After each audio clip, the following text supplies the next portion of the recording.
20年も眠り続けるってどんな感じ？いつもの睡眠と同じよ。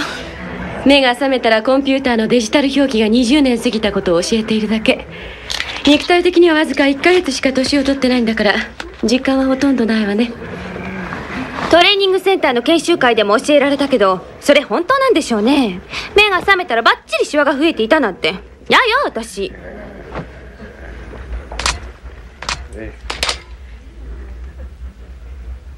ピリおいおい、猫まで連れて行くんか？かわいそうでしょ。地球に置いてきたら二度と私に会えないんだから。惑星探査に猫が何の役に立つのかね。その変なおもちゃよりマシなんじゃない？え、これか？いるかもしれねえぜ、エイリアンがよ。惑星 LAO3 は誕生して45億年。地球で言えばプレカンブリア時代と推測される。したがって生息している生物はストロマトライトと呼ばれる柱状の素生物、ないしはお利口さんだよ。なんでそれ？本社の社員がこれを知らないのですか？ありがてえ会社の旗だってことは分かってるよ。そんなもん持ってきてどうすんだよ。会社の所有地に建てるんです。契約外の仕事ですけれどもね。出世すら。だけどよ、本当に契約守ってくれるんだろうな。ボーナスに出張手当、危険手当もです。それもあるな。俺たち帰ってくるの40年後だぜ。まさかその場でお前ら定年だなんて言われるんじゃねえだろうな。大丈夫、契約は守らせるわ。その代わり皆さんの勤務評定はバッチリ私がやりますからね。それで社長のお嬢様がわざわざこのボロ船に。おい、ナンシー様に失礼な真似をするんじゃないぞ。お猫様にもだ。研修会でもよく顔を合わせたっけな。日本支社の兄さん。俺はオーストラリア支社のディック・ベリーってんだ。よろしくな。相棒にはなりたくねえな。たくうるさい連中ですな。まるで小学生の遠足騒ぎだ。猫やショットガンまで持ち込んでどういうつもりなんですかね。そう言いなさんな。大人になってもおもちゃを手放せないのは彼らだけじゃない。私だって例のおもちゃを持ち込んだよ。へえ、またあれをですか？そう、いくつになっても思い出があるものは手放せなくてね。それにしても最近の惑星探査の選抜要員、だんだん質が落ちてきてますね。宇宙の大航海時代だよ。各企業が血眼になって新惑星を求めている今、多少即席のクルーがかき集められるのも無理ないって話だ。ポートで愚痴を聞かされたよ、バイカル号のキャプテンからな。どこも同じらしい。だんだん自信をなくしてきましたよ。ああいう連中の面倒を見るのがね。素人のくせして横兵で言いやがる。まあそう言いなさんな。彼らは大企業のエリート社員、我々は雇われ船乗りだ。彼らの新惑星調査の手助けをしてやるのが仕事じゃないか。もっともそういう私もこれを最後の航海にするつもりでいるがね。船を降りるんですか？ああ正直言って疲れたよ、宇宙の漂流生活にな。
ビリー、どこ行ってたの？びっくりしたわよ。カプセルを覗いたら蓋がとっくに開いてるじゃない。いや、おっと、連中の様子はどうだ？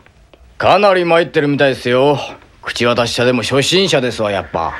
予定より作業開始時刻を遅らせるかな。それまでにプローブを打ち出して地表の正確なデータを集めておこう。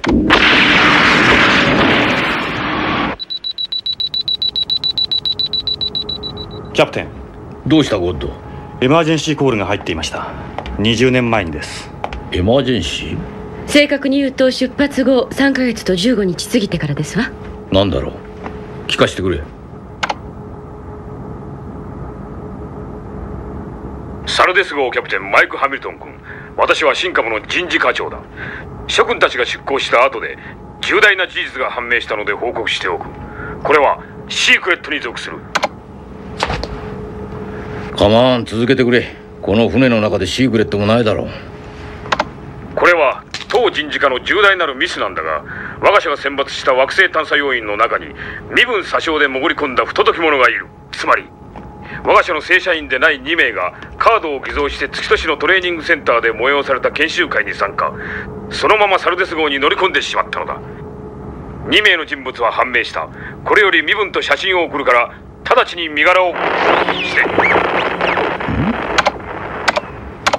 消されています。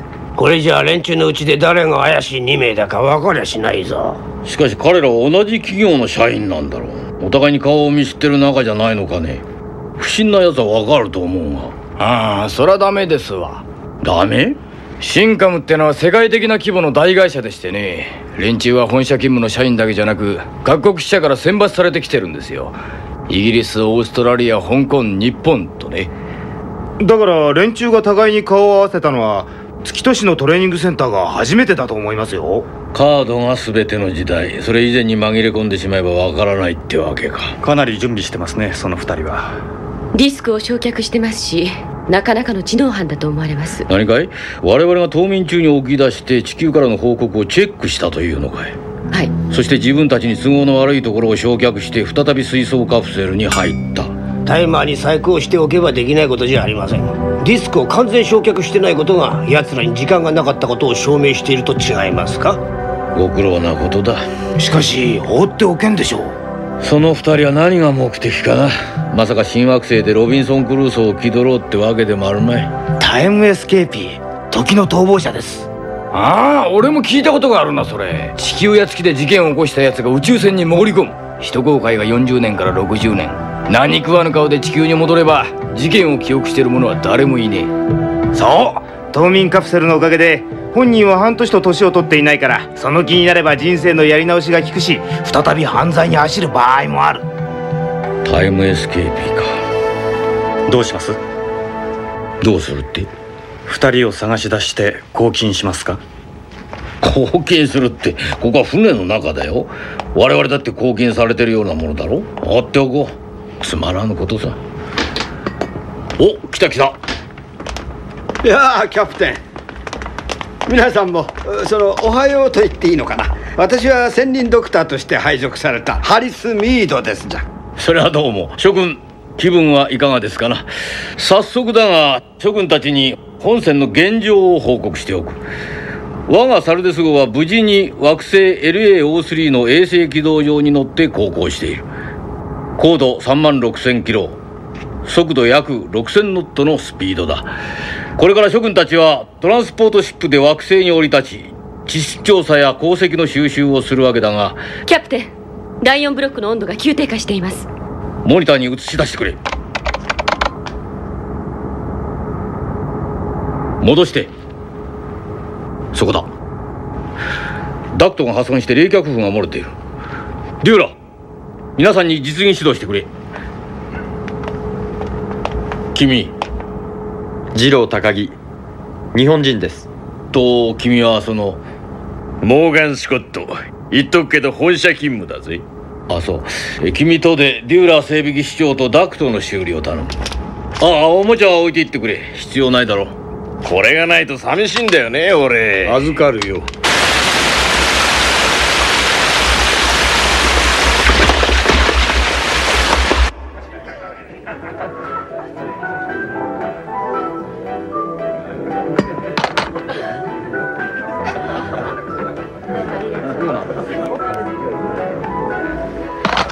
キャプテン、妙なんです。どうした？第4ブロックのダクトの破損ですけどね、リモートマニピュレーターの接触が原因と思われます。マニピュレーターが？確かか？ディスクに記録が残っています。私たちの冬眠中に誰かがコンピューターに指令を出しています。それでどうしたんだよ？それで終わりですよ。なんで閉まらねえ。あの中の誰かが。例の2名じゃないですか？目的は？分かりませんよ。聞いてみなけりゃ。やっぱ見つけ出した方がいいんじゃないですかね、その2人。俺今度の仕事なんか嫌な予感がすんだよな。コンピューターのデータバンクから奴らの経歴を引っ張り出して一人一人照合させますか？彼らが承知すると思うか？プライバシーの侵害だぞ。しばらく様子を見よう。探偵ごっこより任務を優先させるべきだと思うよ。引っ掛けやがったぜこの猫。余計なちょっかい出すからよ。あ、リリ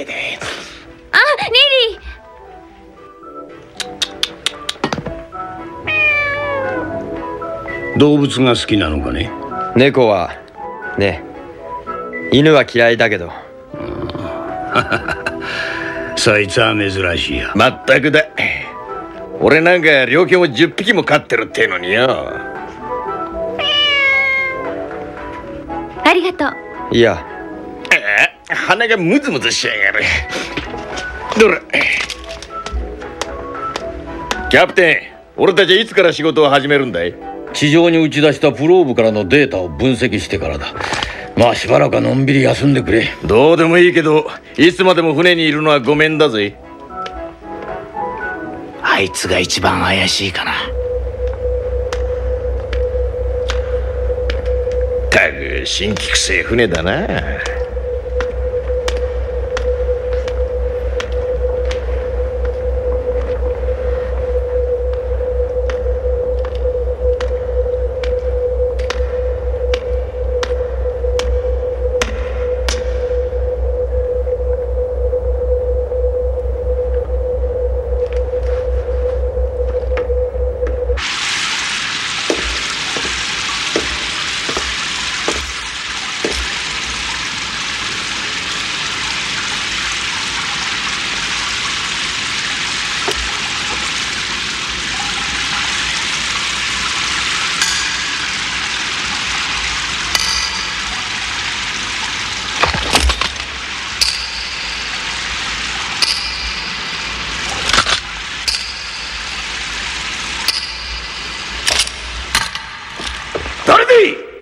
さて、そろそろいいかな。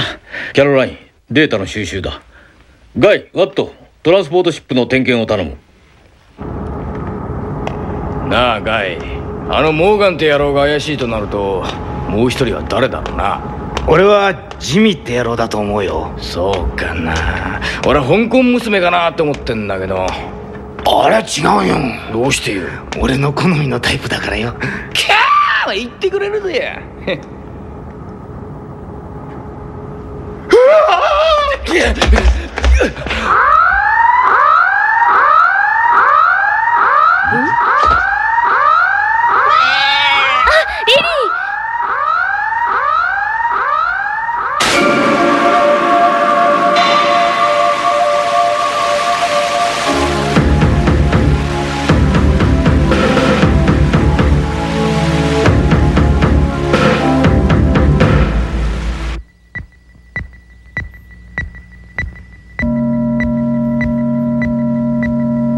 在郷軍人病とでも申しますかな。肺の中にバクテリアが詰まっての窒息死です。バクテリア？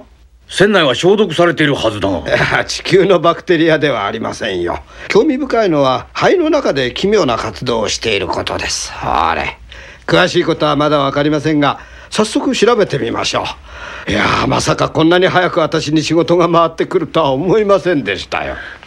ワット、ガイ、トランスポートシップの点検に行ってくれ。他の連中は2班に分かれて船内の捜査だ。どういうことだよ。船外漂流物が搬入された形跡がある。バクテリアはそれに付着していたものと考えられる。一班は第4ブロック、もう一班はモーガンの倒れていた通路だ。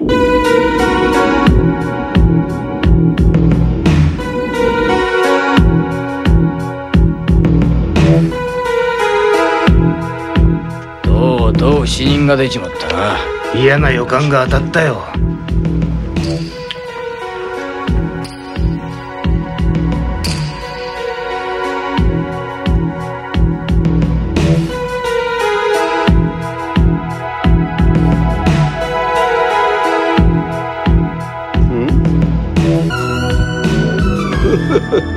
リリーって言ってたかな。ふりふりふりふりふり。それらしきものは出てきませんね。ああ、一体誰が何を運び込んだのか。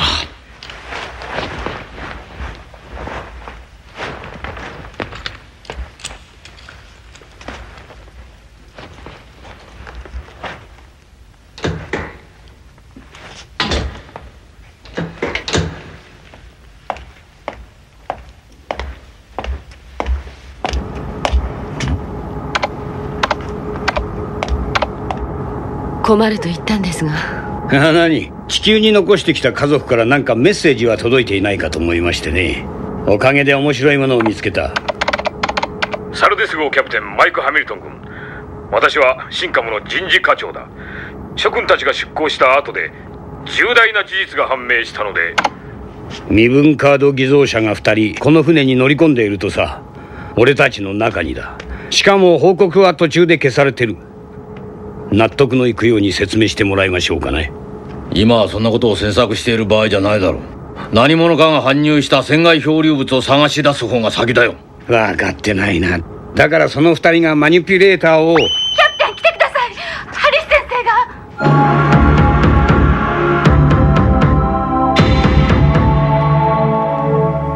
モーガンと同じ症状です。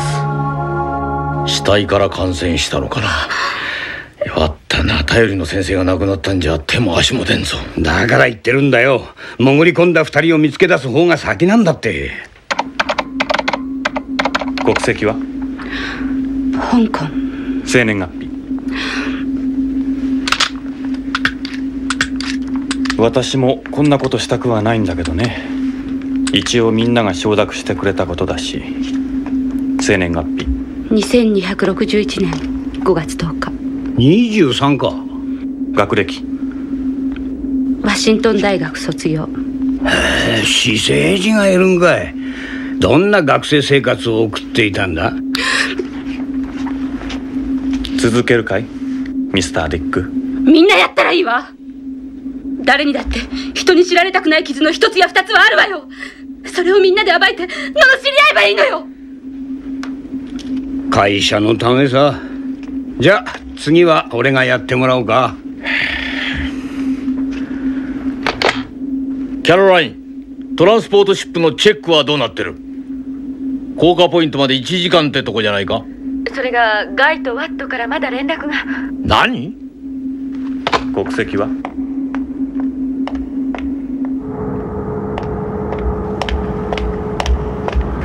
格納庫内のカメラを動かしてくれ。ワット、ガイ、シップの整備はどうなった？カメラズームアップします。なんてこっ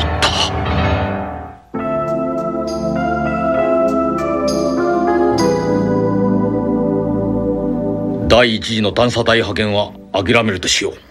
次の降下ポイントに着くまではどのくらい待つんだ？3時間だ。どうする？それまでプライバシーの暴きっこを続けるかい？一応公平にやっておかないとね。リリー探してくれる？いいよ。のんきなお嬢さんだな。こんな時に身元照合を続けるから見つけたらすぐ戻ってきてくれ。それに猫の首に紐をつけて勝手に出歩かんようにするんだな。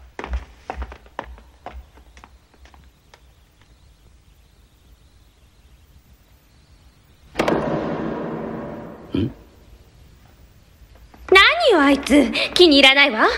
まるで人のプライバシーを覗きたくて船に乗り込んできたって感じだな。会社に忠実っていうのも考えもんね。リリ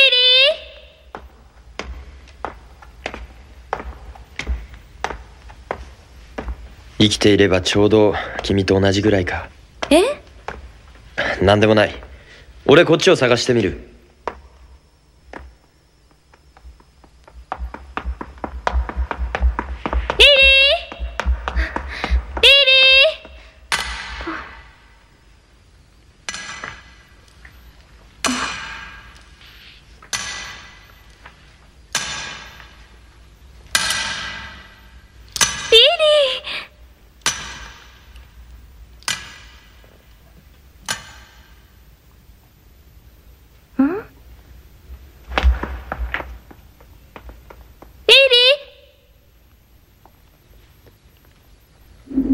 ジミー・メンゲル、麻薬の前科があるな。なんだって？俺は知らんぞ。データバンクが答えを出してるよ。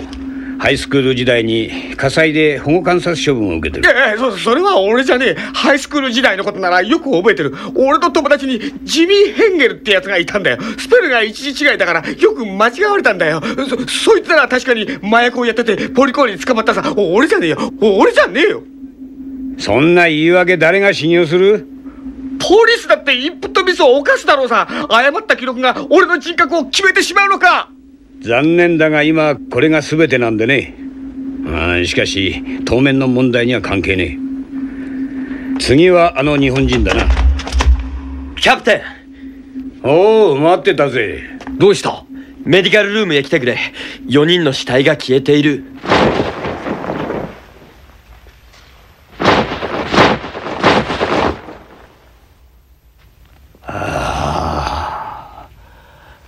これはどういうこった？パンツまで残してすっぱだかで死体が消滅しているぞ。ところで君はどうしてここへ？猫を探して。おかしいじゃねえか。猫がここにいなかったから探しに出たんだろうが。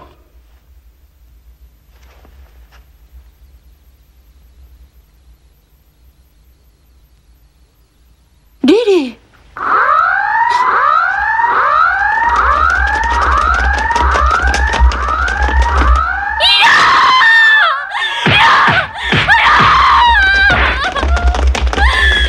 どうした？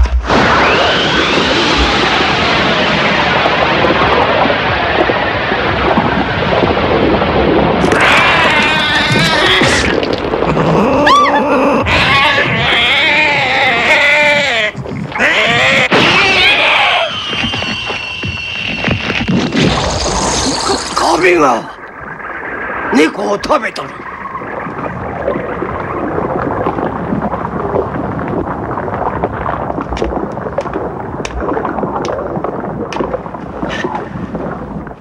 この壁錆び出してるぞ。高性能宇宙合金製の壁だよ。錆びることはありえない。バクテリアだわ。例のバクテリアが侵食してるのよ。侵食？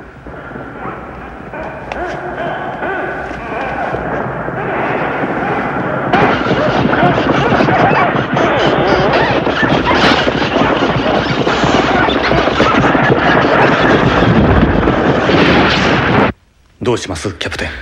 バクテリアの正体も分かってないんじゃ手の打ちようがない。全員メインブリッジへ引き上げだ。感染の恐れがあるこのブロックは捨てる。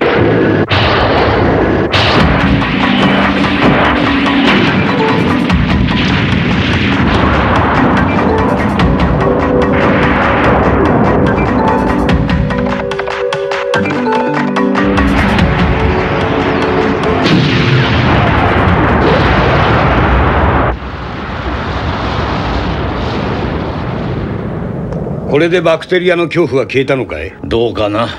キャプテン、そろそろ降下ポイントに近づきますが。おう。こんな時だが任務が優先だろう。ゴッド、デューラと一緒に2号艇のチェックをやってくれ。ハンガーデッキの消毒を忘れずにな。君たちは第一次探査隊の人選だ。定員6名、うち2名はゴッドとデューラ。従って4名ということになる。時間はある。ゆっくり決めるさ。それよりまだ身元照合の済んでない者が2人いるんでね。日本人次郎高木とお嬢さんだ。ディック、あなた私まで疑ってるの？本社勤務のモーガンならいざ知らず、オーストラリア支社の俺にはあんたの顔は初めてなんでね。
でしちゃうわ。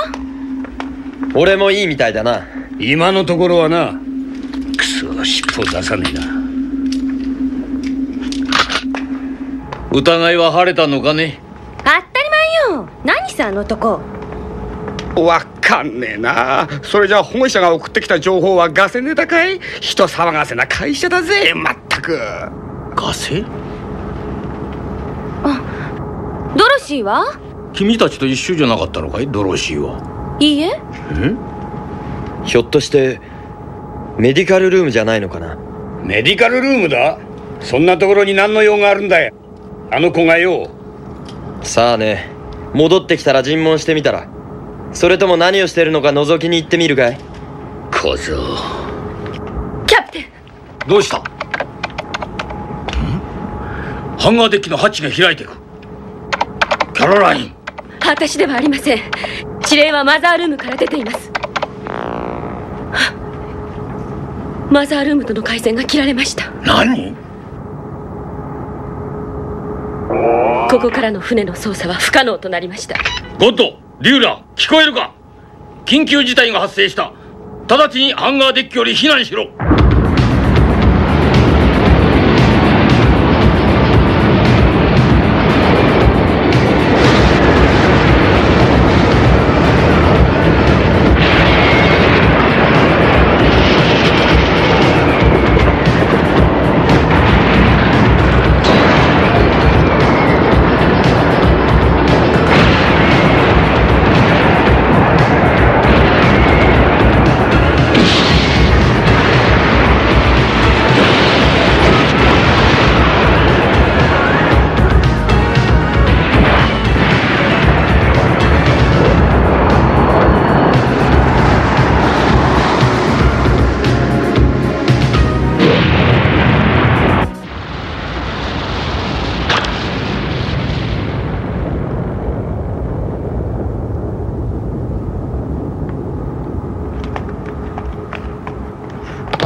ロック解除ができない。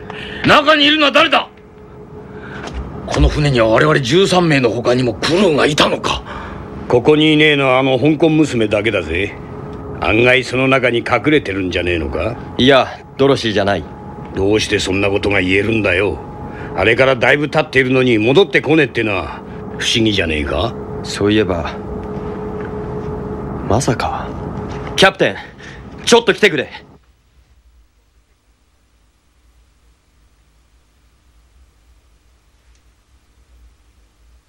また消えてる。どういうことだい？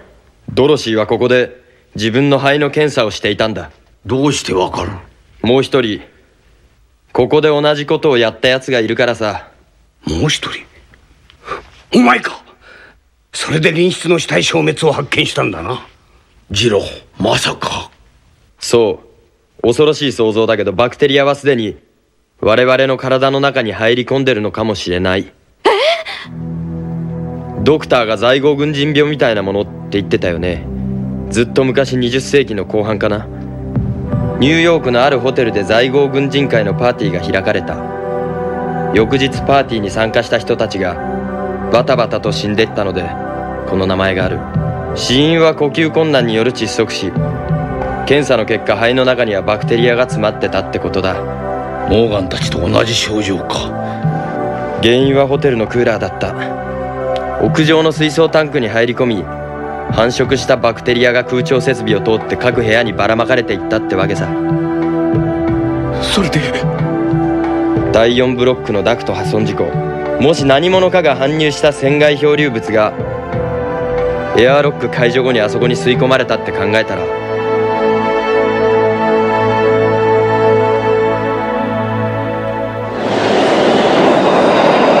バクテリアを付着させた搬入物は水槽タンクに運ばれる。そしてバクテリアは増殖して空調機を通して船内の各部屋にばらまかれた。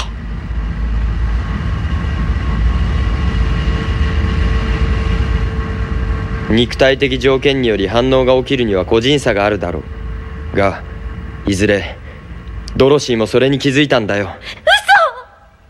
死体界の消滅もバクテリアのせいかい？そこまではわからないよ。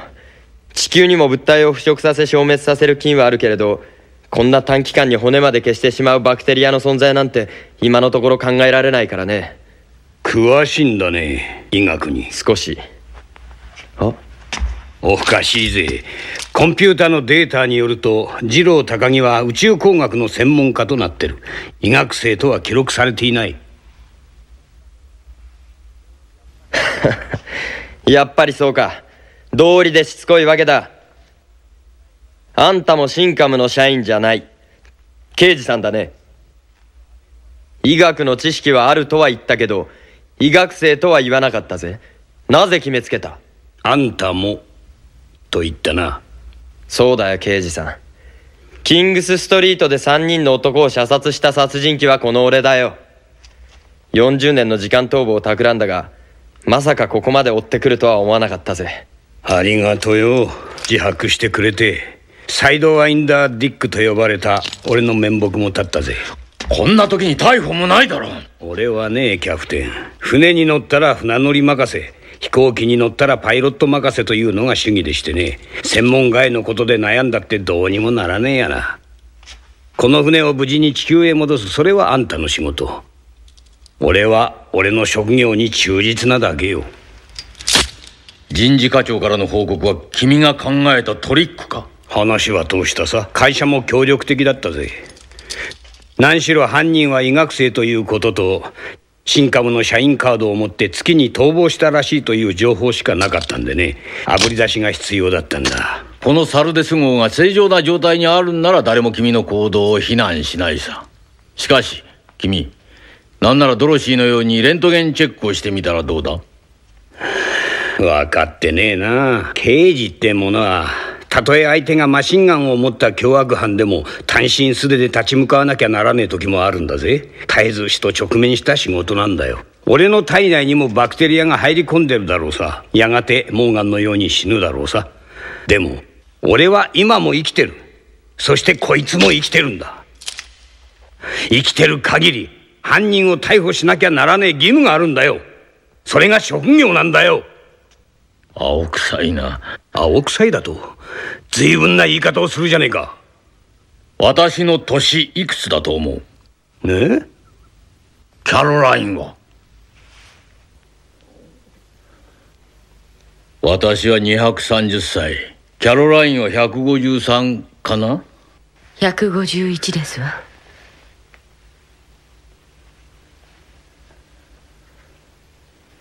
みんなそうだったよ。ゴッドもデューラもワットもガイも。地球の年齢で言えば200近いのさ。宇宙航海士ってのは残酷な職業でね。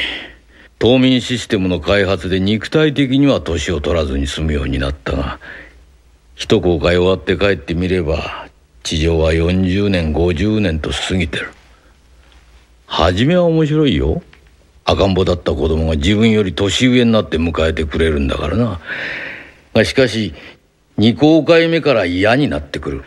顔見知りがいなくなってるのは当然だとしても、何と言っても答えるのは時代についていけないという感覚だ。新しい科学、新しい考え方、おびただしい情報、ついていけないんだよ。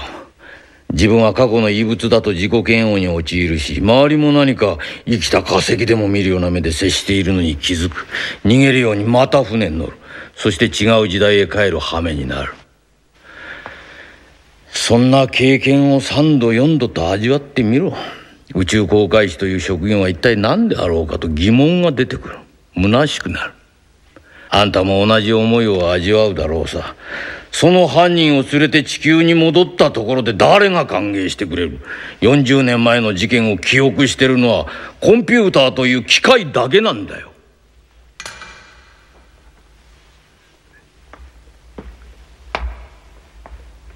ドロシー？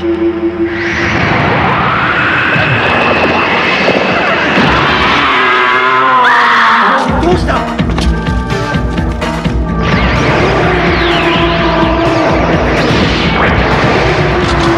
撃つな！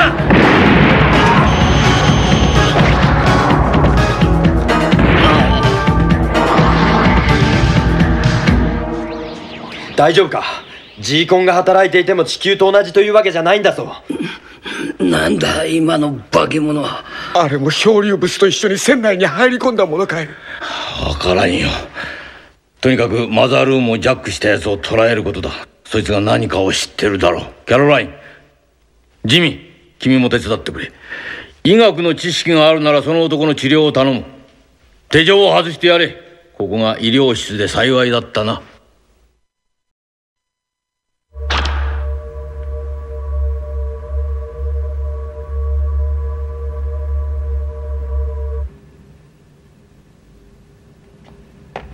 ドアを焼き切ろう。機関室へ行ってくる。ここで待っていてくれ。ああ、溶接のことなら多少わかるから手伝うよ。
今さら後悔しても始まらないけど来るんじゃなかったな。地球にいれば今頃美人じゃないだろうけど女房をもらい子供の教育にオロオロしている年だもんな。俺はよ、会社じゃうだつの上がらない存在でね、いくら一生懸命働いても上役にはちっとも評価されていない。わかる？よくいるよ、そういうのは。そんな時に本社から惑星探査要員の募集が来たんだ。誰も応募するやつはいなかった。条件はいいけど誰だって地球を離れたくはないや。家族や恋人と別れてまでもさ。君はどうして応募したんだ？初めて部長が声をかけてくれたのさ。週末を一人寂しく過ごしている俺が手頃な人材だと思ったんじゃないの？俺もさ、その気になっちまったのさ。大冒険に参加して会社や町の連中を驚かせてやろうと思ったんだ。はあ、こんなことになるんだったらバカにされてでも地球にいるんだったな。おかしいかい？いや、船に乗り込んでくる者は何かしら心に傷を抱いている。長い時間の旅でその傷を癒そうとするんだろうな。そういう人たちを随分と見てきたよ。すまねえな。さっきのショックでどっかへ吹っ飛ばしたらしい。鍵が見つからねえんだ。いいさ、なんとか応急処置はできたから。ありがとう。はあ。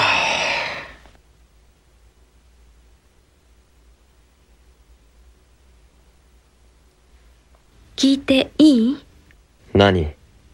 どう見てもあなたが恐ろしい殺人鬼だとは思えないんだけど。人は見かけによらないよ。俺が3人を殺したのは事実なんだ。何があったの？そいつらが妹を薬漬けにしたんでね。麻薬？いい子だったんだ。留学して2年。毎月頼りがあったのにぷつりと途絶えた。学校に問い合わせてみた。とっくに退学してるって返事だった。宿舎を訪ねてみたよ。引き払った後さ。探したよ、あちこちと。やっと1年後見つけた時には身も心もボロボロになってた。どこで見つけたと思う？キングスストリートの商館さ。それで妹さんは？死んだ。だから殺したのさ。妹を麻薬の世界へ引きずり込んだ奴らを。確かに麻薬は地球や月を汚染している。しかし殺すことはなかった。あの3人は俺が追ってた売人だったんだぜ。あいつらを捕まえれば上のもっと大きな組織を摘発できたんだ。それをお前がめちゃくちゃにしてくれた。知るかそんなこと。俺は俺の恨みを晴らしただけさ。結構だ。なら分かってくれるよな。仕事を邪魔して警視総監賞をパーにしてくれた野郎を恨み続ける俺の気持ちがよ。でもどうやってうちの会社の選抜隊員になりすますことができたの？俺の友達があんたの会社の支社にいた。その男次郎高木が逃げることを勧めてくれて、妹の恋人だったと言えば分かってくれるかな。あれ、キャロラインは？探してくれ。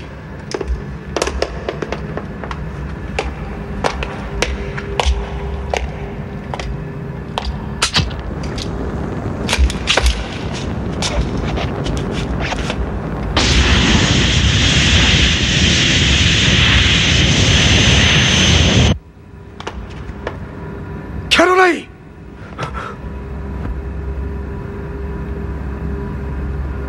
腐食が進んでる。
バクテリア侵食のデータじゃないか。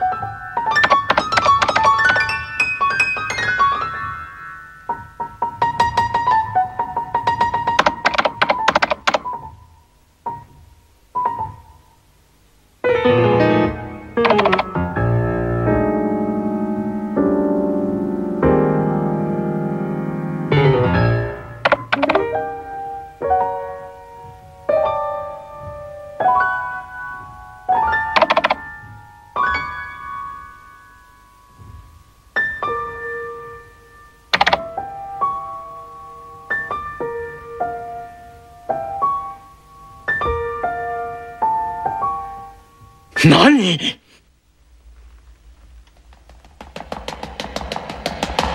このブロックも腐食し始めている。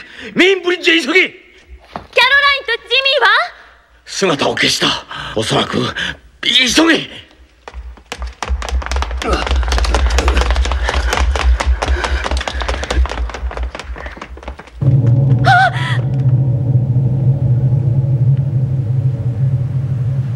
すごい腐食だ。これは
シンカムという会社には科学技術開発部があるのかね？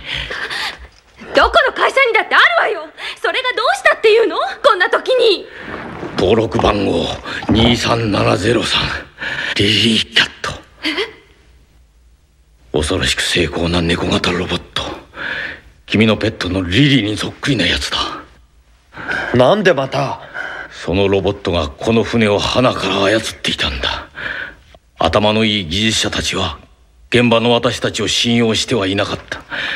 私たちはあまりに古臭い、経験と勘に頼る化石のような航海士よりも正確にコンピューターを操る機械にプロジェクトの命運を託したんだ。なるほど、機械は眠らないさ。我々が20年の眠りに入った時にも奴は働いていた。船外に漂流物が通れば指示通り採集したり、惑星のデータも十分すぎるほど記録したろ。奴は会社にとって最も信頼のおける優秀な社員だ。おかげで人体にも船にも有害な未知のバクテリアを持ち込んでくれた。ひどい。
リバーサーだ。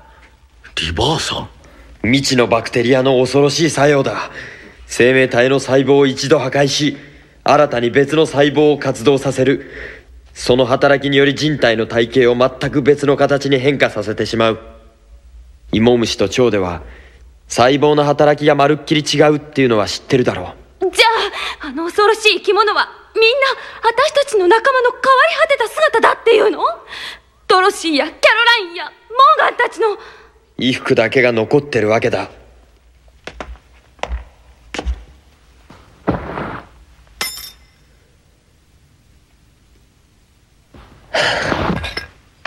まあ、なんてやつだったの？わかるよ、あいつの気持ちが。どっちみち助からぬ運命でも無駄死にだけはしたくなかったんだろう。この船に乗り込んだ意味を、俺を追い詰めた意味を考えれば、金輪際手錠を外すことはできない。あいつは殉職を選んだのさ。立派だぜ。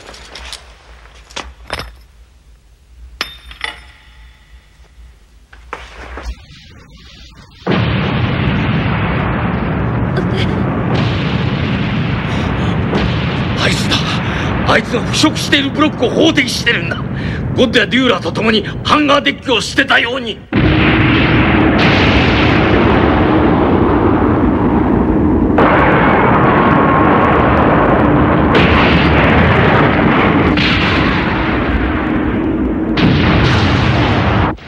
どうなるの？ここも捨てられてしまうの？いや、ここはビームの最先端。ブロックやカーゴでないから大丈夫だが、船が丸裸にされたら。やっぱり機械だな。自分もいずれはバクテリアに侵されるのに、助かろうと必死になってもがいてやがる。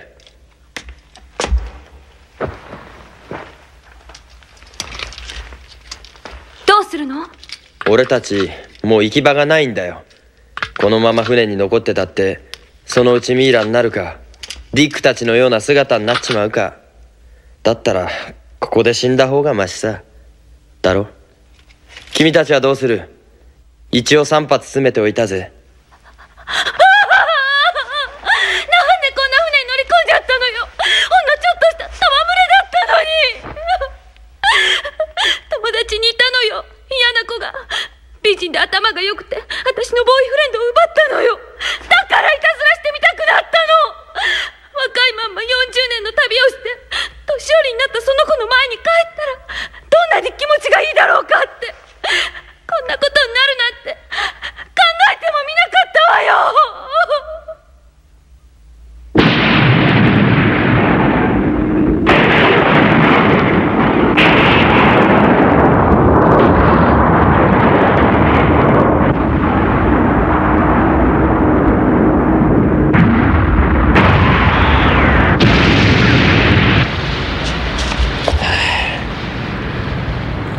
妹のそばに行くか。待て！今さら悪あがきしてもキャプテン。奴は腐食しないぞ。我々が死んでも奴は地球に帰還するぞ。奴はバクテリアに侵されないって？マザールームでサルデス号の侵食データを見た。カーゴやブロックはほとんどやられていたが、エンジンルームからメインケーブルが走っているビーム、すなわち本体は大丈夫だった。なぜだ？電圧によって発生する磁場の強弱の差だ。ある一定の強さの磁場に触れるとバクテリアは死滅するか活動を停止すると考えたら、自ら磁場を発生させているロボットは多分サルデス号の本体と共に無傷で地球に帰還するだろう。奴はそれを知っていたのだ。ブロックやカーゴを放り出したのは推力を上げるためだった。いいのか？我々13人が実行年彼方の宇宙で死んでも会社の連中は悲しみはしない。機械が忠実に運んできたデータを手にして喜ぶだけだぞ。そうと分かってもどうにもならないだろう。俺たちに一体何ができるんだ。生きろ！あの刑事がいいことを言ったよ。いずれ死ぬと分かっていても俺たちはまだ生きているとな。生きている限り生き延びる方法を考えるんだ。無理よ、そんなこと。目の前に浮いている惑星へ行け。生きる条件は揃っているだろう。尻尾がないのよ。捨てられてしまったのよ。ある。私のおもちゃがな。来るんだ。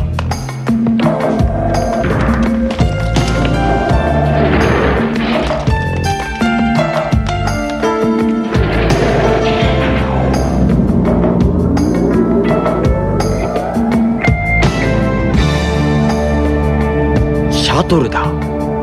私が航海士として初めて宇宙に出た時の記念すべきやつさ。以後航海に出るたびに船に乗せてきた。ゴッドたちには笑われたが、なかなか捨てる気にはなれなくてな。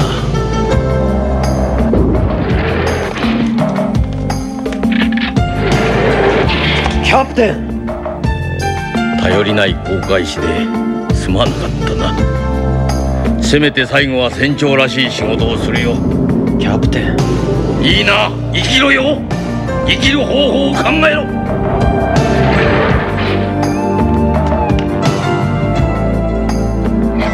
登録番号23703リリー・キャット。貴様を宇宙の塵にしてやる。地球には返さん。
前のそばへ行ける時が来た。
みんな一緒にこの惑星に降り立つはずだったのに。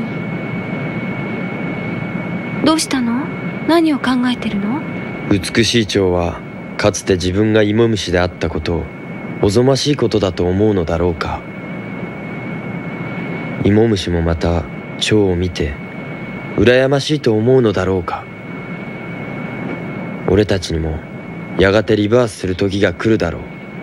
それが俺たちに約束された運命ならば、運命に準じて生きてみよう。どうせ未来なんて誰にもわからぬことなのだから。